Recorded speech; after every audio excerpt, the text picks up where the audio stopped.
Makasiky ny fampianarana ambony ndray kosa anisany nanamarika ity herinandro ity ny fisamborana sy ny fampidirana amponja ny mpitarika ny fihetsiketsehana eny amin'ny anjerimanontolo ny Ankatso eny dia tsy iza akory izany fa i Berija. Eo anatrehan'izay naneho ny fomba fijeriny ny tompona andraikitra voalohany eo anivon'ny Université an'Antananarivo. Arahantsika tao izao manaraka izao ary ny makasika izay.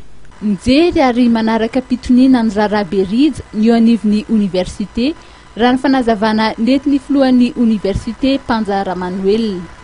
Nisy ary mbola itony fivoriana tanterahan'ny fiadidinan'ny Université miaraka amin'ny association pédagogique eny amin'ny Université n'Antananarivo. Mampalahelo aloha fehonjavatra takireny indrindra hoe mpianatra mamita ny fianarana eo amin'ny médecine vétérinaire eo a Berija.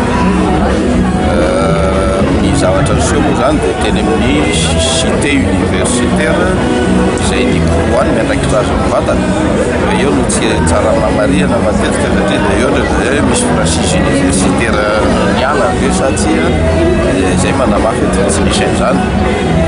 Dia ankoatr'izay raha hiverina kely amin'ny raha ny Berija dia hoe mahatonga fantakanana raha izay fepetro izay dia mety manana ny profy amin'ny izy ka sendra moa zany ny fivoriana ny association pédagogique atao Ankatso